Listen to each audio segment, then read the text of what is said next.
most enjoyable afternoon of the season, this. Right, you, off. Oh, come on, ref, he never touched him! Look at his face! Just look at his face! He's off. Oi, ref, do you want to borrow these? If you're looking for a level-headed manager, he's your man.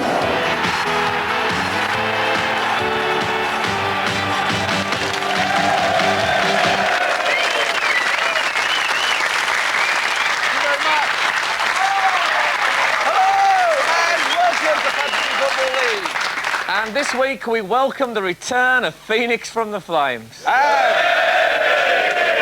What do you mean by that? And we'll be saying a big hello to Jack Brownsword. Hello, I'm Jack Brownsword. Yeah, we won't ask. No. But first, a few things we noticed from watching football this week.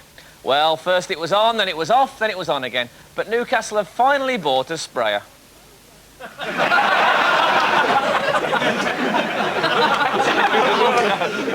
Can you believe it? Yeah, I put a Colombian shirt on just for that joke. And when Brian Robson called in his players for training on Monday, the shock of losing 5-0 at Chelsea had clearly had a terrible effect on them.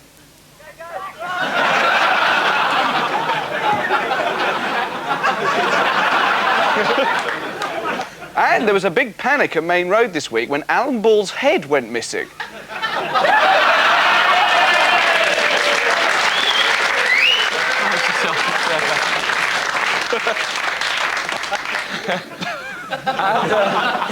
And there was much dismay on Match of the Day this week when, just after he finished speaking, someone tickled Trevor Brookings' arse with a feather. Well, at the moment, he and Ginola, without, you know, them in the summer, would be a shame, wouldn't it?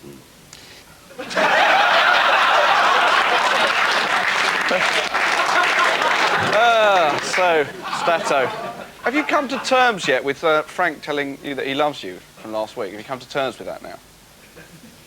Well, now it's time for men's buttocks. Now it's time for my news round.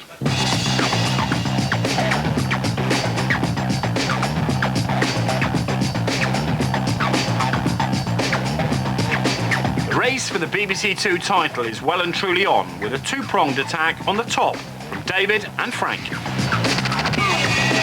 Angus Deaton still leads, but off-field pressures have led to the appointment of assistant Zoe Ball. Fortunately, their twin strike force, Tony Cottee and Robbie Fowler, did enough to maintain top slot. Meanwhile, Frank is mounting a real challenge.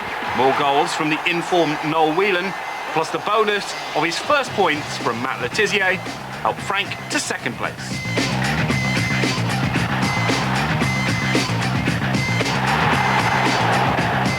After a season of decline, David, like his beloved Chelsea, is on the way back. Fourth spot with Ruud Gullit and John Spencer leading the way, providing 10 of David's huge 26-point week. Alan Davis is still down the bottom, but recorded his best week so far to signal his upwardly mobile intentions.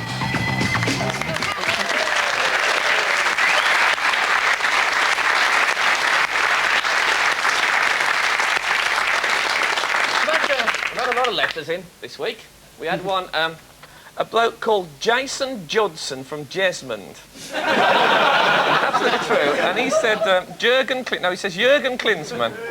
I'm very happy to see that Jurgen Klinsmann was working in a cheese shop, but I thought I'd send you a few shots of him working in a knocking shop. And this is a sex education book that Jason's got. And there's Jason. Not Jason, Jurgen. Yeah, very high tackle, that was. Marvellous. We've also had this letter for Stato, and it goes, it's from Jay Pritchard, age 13, and it says, Dear Frank and Dave, please, please, please, can you help me? Me and my friends, we think your show is brilliant, but then there's Stato. He is such a sad, meaningless human. Please, can you help him get a life? It's very unfair. It's very unfair, and I don't agree at all, but he says... No, I don't agree, he's not human. No. But he says, to support my evidence is a pie chart from the survey I conducted with my friends to see how sad he is. So let's have a look at the pie chart. That's the key to it. The orange crayon, it means Stato sad in the chart, and blue means he's a good bloke. So let's have a look at the chart.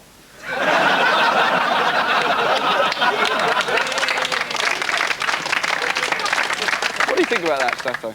No, it's all an opinion, isn't it? And it might have been a small survey. I'm quite happy with my life. Yeah, you're so right, actually. It might have been a small survey. Yeah. Anyway, look, when I was a kid, I remember that managers, to imply that they were really businesslike and on the ball and high-powered, they always had their pictures taken on the telephone. Do you remember this? So, every annual you had as a manager, there's Jesse Carver. Very much on the phone, isn't he? He's saying, I'm on the telephone. Interesting that the dial on Jesse's phone is pointing outwards. Well, let's have a look at Tony Waddington. Stoke. He's actually on the phone there, isn't he? In a much more... See, he's phoning. Yeah, he's really He's phoning. Not just receiving a phone call, Yeah. he's thinking, no one's calling me, I'll call someone. Didn't he invent Buckaroo as well, Tony Waddington? I don't know, but whoever put Jesse Carver's phone in also put Tony Waddington's typewriter in, by the looks of it. There must be someone sitting this side of the desk on all these pictures. Secretary.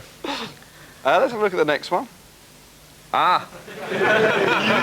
Now, you see, what Jimmy Hill has done, he hasn't realised that you can move a phone. Yeah. He's stretching that far. That's an incredible flex, isn't it? That phone's going to hit him in the face. Perhaps that's what happened. Did he try and move it?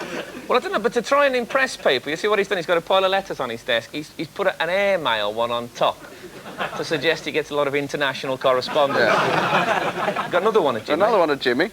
Still hasn't moved the phone.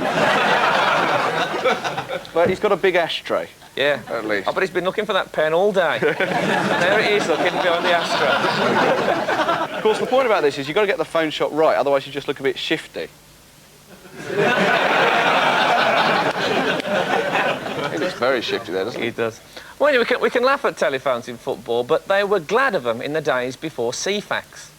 Bournemouth are winning 1-0. Thank you. Aston Villa, can I help you? Yes, Bournemouth are winning 1-0.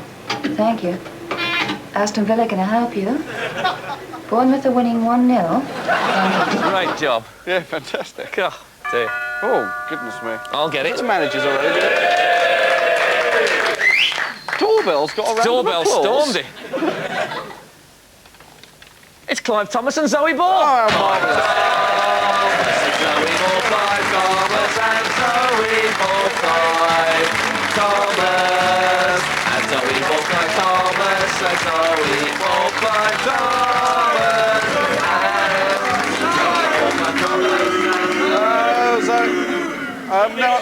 Hello, Clive. Nice to see you again. Zoe, we welcome you for the first time. Yes, thank now, you. I think a certain amount of that booing was because you've got a Manchester United shirt on. I know. Well, I was forced to wear it actually. You don't have to. Yes. You don't have to boo Talking again. about booing in the past tense. Yeah. So a Man United fan and a referee comes on at the same Yeah. time. There's going to be something. So, how long have you been a Man United fan? 3 years. 3 years. But before that, my family supported it. You see, my family are Liverpool supporters, so my father doesn't actually speak to me very much anymore. Yeah. So I've let the side down, Yeah. unfortunately. But Liverpool did go through a bit of a dodgy phase, and I did get a bit fed up with them. Yeah. Compared to the bloody Albion they do.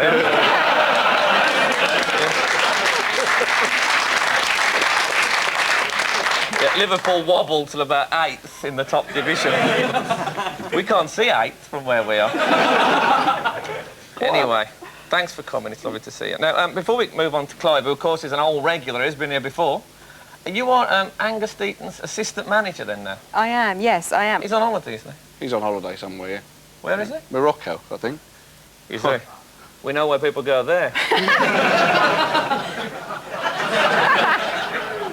Where's he staying? The Gazelle Door. Does that look a cat flap? Hey! I was wondering why you wanted me to tell you. Very good. Oh my God! Very Imagine good. the lions waiting on the side of that. Any minute now they'll be in. Anyway, But you know a few people from Man United, haven't you? Been asked out by Ryan Giggs? Well, it was a long time ago, and he only asked me out because Lee Sharp had asked a friend of mine, and I think he kind of felt that he should, but he was only about 16, and I didn't even know who he was. I went home and said, "Who's Ryan Giggs?" It's quite interesting that you turned him down because he's a very debonair and sophisticated sort of bloke. oh yeah.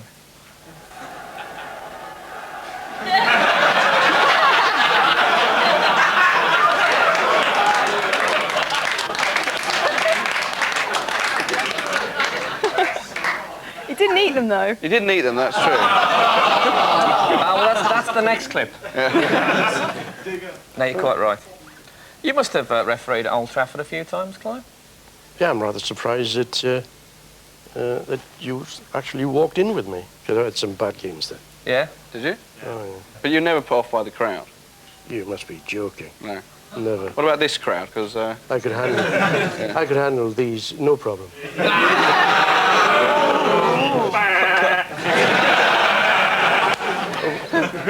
Are you off again? Just trying to work out who supports this bloke doing the barring. What shirt is that? Colchester United. Colchester United. Come down to London, eh? Got a bit excited. A few sherbets. Yeah, eh? Electricity and everything.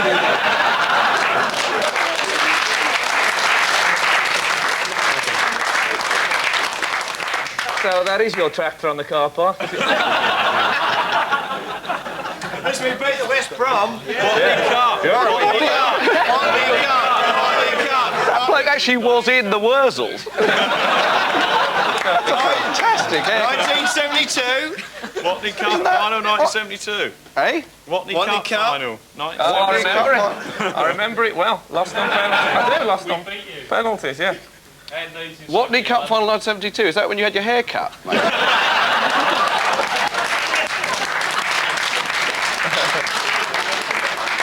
Shall we stop talking to the audience and talk to the guests now? Oh, I like the audience better. It was a joke. It was a joke.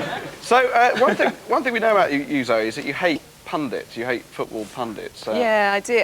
The cup final last year was ruined for me, apart from the fact that we lost.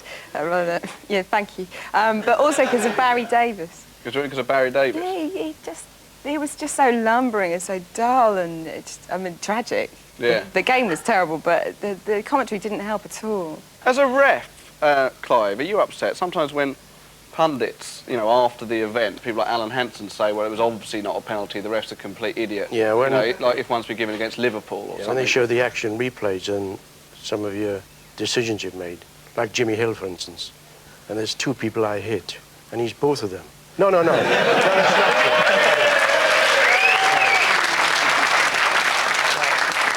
true. I've never seen a referee as a pundit on a football show. Which would be a good thing to have, I would have thought. If at half-time you've got like... Are you trying to get me a spot on Sky or something? I think you could be very good. I would be brilliant.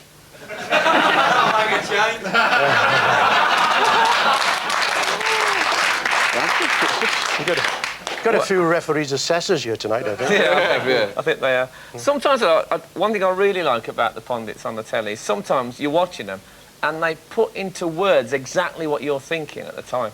Oh, chinny, chin, chin, chin, chin, chin, chin, you know, all that. That's often what I think when I watch it. Yeah.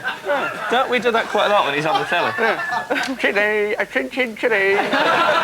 Very good impression. Thank you very much.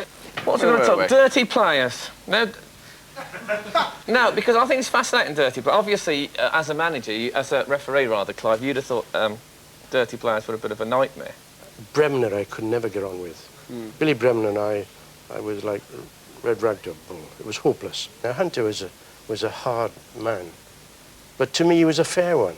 Because if you wanted to kick anybody, he'd kick them and everybody would see it. Now, I would never condone that. I think but I'd rather that type of person than the person who would do it slyly, and then there would be retaliation. And you wouldn't be sending him off, you'd be sending the one that's retaliating. Now, that's the type that I look for, I used to look for. And there are plenty of them in the game today. Julian Dix. Julian Dix. I don't think Julian Dix is that sly. No, no, exactly. You've got a Dix now. To me, he's a hunter. He's open. Right. You can... I thought you meant like a medieval guy with like a bow and arrow. Probably that as well. Yeah. But I'd handle him. You'd handle him before you went on the field. You'd talk to him. You'd handle Dix before you went on the field?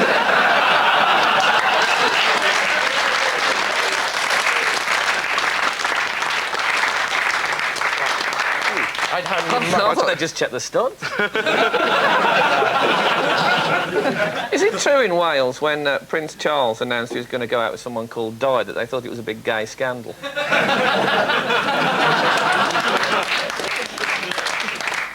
No, we got great respect for Prince Charles. Yes. Well, I think we all have. He doesn't like Birmingham much. He said out the Birmingham Library was a monstrous carbuncle. Isn't that them that did the Bridge Over Troubled Water? Sorry, I've lost the plot a bit, but anyway, never mind. Do you think you could have been a referee, Zoe? Because there are women referees. No, I don't know enough, you see. Wouldn't matter. Yeah. I'm all in favour of women referees.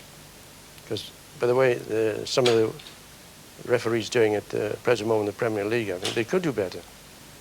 Because I don't rate the referees. There's no reason, though. It's the way a woman shouldn't be a top referee. No. They've got a picture here of a woman referee. That's Sarah Jane Southwick. Stato, what do you think about women referees? Certainly, I'd like to meet a woman referee. You'd like to meet a woman referee? It'd be good for you, wouldn't it? Well, it's Your only chance, you know, bad eyesight and all that. If a woman is interested in the game, you'd be able to talk to them about the game, and, how it's improved, or just... Wouldn't you just like to meet a woman, though? Where's Statty this week, by the way? Statty? Oh, that's not him. I hope not. Good Lord, it's Sarah Jane Southwick!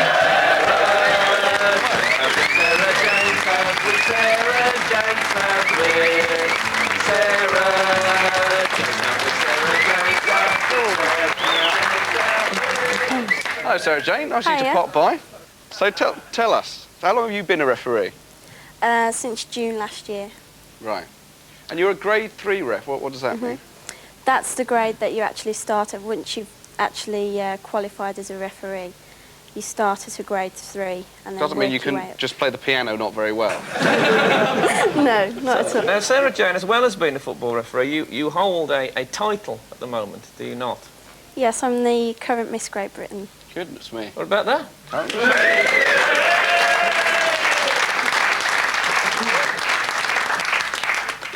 So, how do you enter Miss Great Britain? I mean, the contest.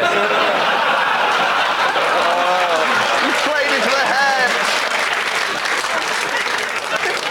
I suppose one of the best things about doing a beauty contest is the great variety of outfits you get to wear. Miss Australia!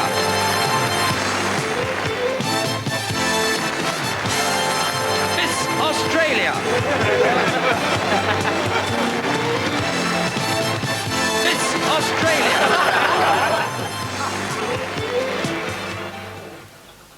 Fancy that? Yeah.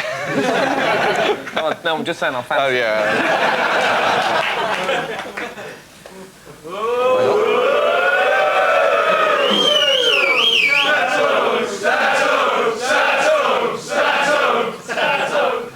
Must say, Sarah Jane, you look even better next to Stato. What are you doing tomorrow night? Oh my goodness, it's nearly time. Oh, dear. Sarah Jane Southwick, ladies and gentlemen.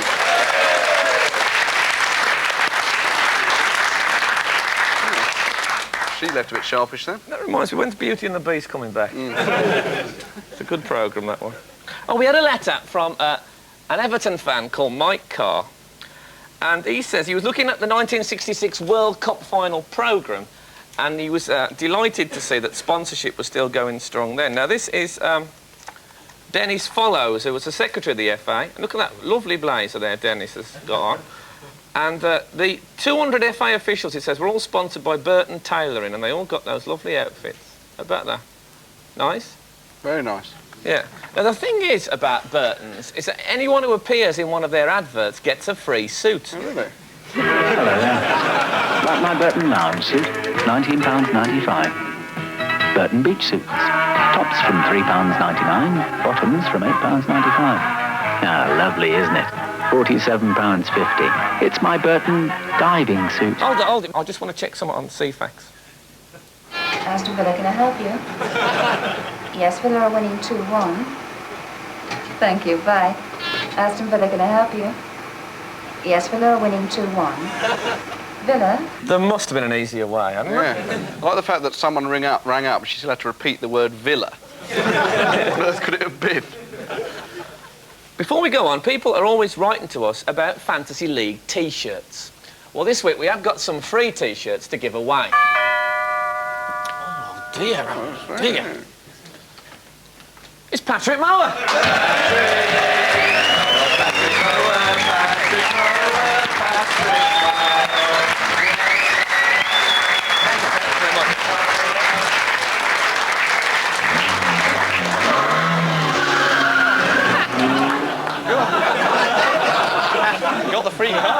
Hey? If it was a free car, you would drive like that, wouldn't you? Also, We don't have any more T-shirts to give away. Oh, well, forget the T-shirts, then. Sorry. 2-1 to the Villa.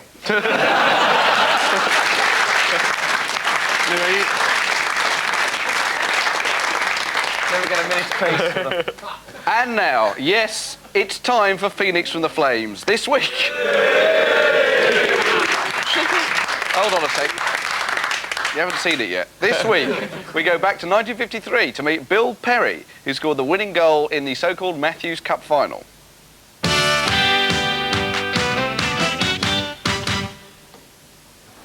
So, Bill, you scored the winning goal in the 1953 Cup final. Now look, before you start, I know that you two in the past have said that old football is rubbish. I'm not having that. Oh, come on, Bill, it was. I mean, look no further than that 1953 Cup final. He's playing inside left now. Well, I think new football is rubbish. What about this? Here's Cole. Well, like that, is it? Well, stick this in your pipe and smoke it. It's on this turn.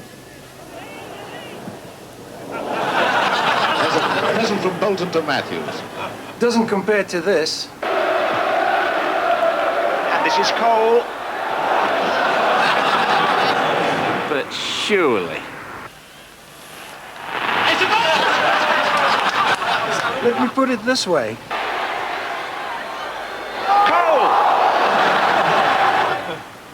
All right, Bill. Next time we do old football's rubbish, we'll start it like this. Old football was rubbish, but not as rubbish as Andy Cole. You youngsters, you forget what we had to put up with. I can't express it. I'm just a simple man. But I called to my defence. In those days, the balls would be really heavy. So much so that if you headed it, you ended up with a neck like Mike Tyson. Oh, and it was all going so well. Let's talk about something else. It is true about the ball, though. What? Does it leave you with a neck like Mike Tyson? No, it's very heavy. Yeah, that's why hardly anyone used to head it. There was only one player who did, and eventually had to turn to cricket. Picks the ball up and hope that... So anyway, Stanley Matthews was nearly 40. It was his last chance to win the Cup Winners' Medal. It was 3 each. Oi!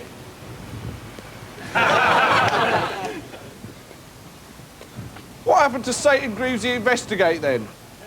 Well, I don't think it really worked, did it? Oh, no. That's Edwall Roebling all over again. Oh, well, I can always go back to doing my chat show.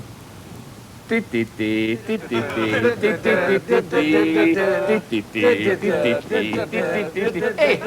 left with a net like Mike Tyson. Anyway, we were well into injury time. Oh, Bolton had a few injuries, didn't they? Yeah, the trainer used to work in a dairy farm.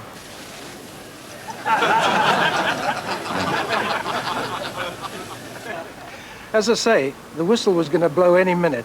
Stanley Matthews got the ball on the right wing and beat his fullback and then crossed the ball. I hit it first time with my right foot and was very pleased to see it hit the back of the net. OK, then, well, I'll be Stanley Matthews. Dave, you be the Bolton keeper. And you be Bill Perry. Right. Where's the ball?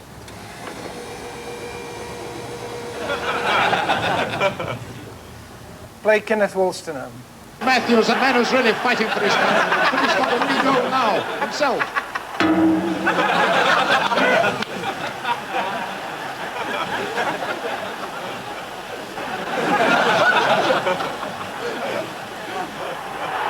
He's there!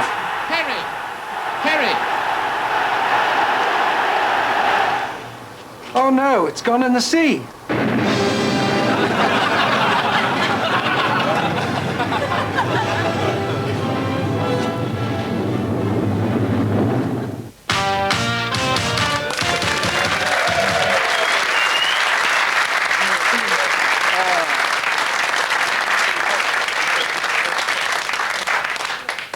Ah, good old Bill That was Perry. refereed by who?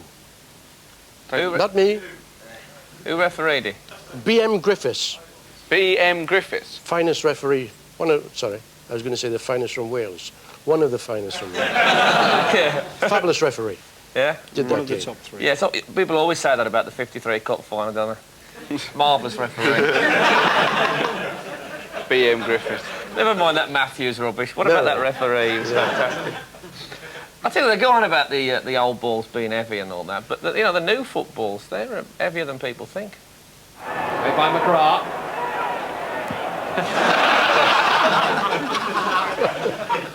Broke 3 ribs on Dwight York, Did it? apparently that. Goodness. Anyway, it's nearly times. Is it? Yeah, and thanks a lot for coming back, Clive. Lovely to see you. Thanks, Zoe, for coming. Thanks to Sarah Jane. Yeah. And of course to Patrick Mower. Yeah, next week's guests are Sky Sports' Andy Gray and Richard Keys. About half the audience got dishes then. Yeah, I think so. Oh. Who's this then, do you think? For the Dunno. guest.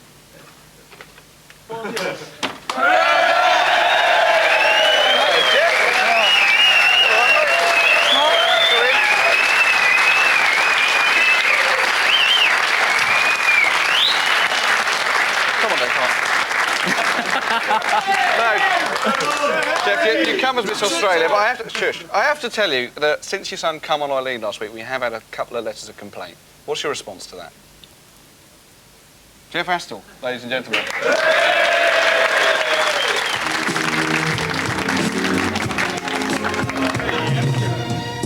I'm nothing special. In fact, I'm a bit of a bore. If I tell a joke, you've probably heard it before.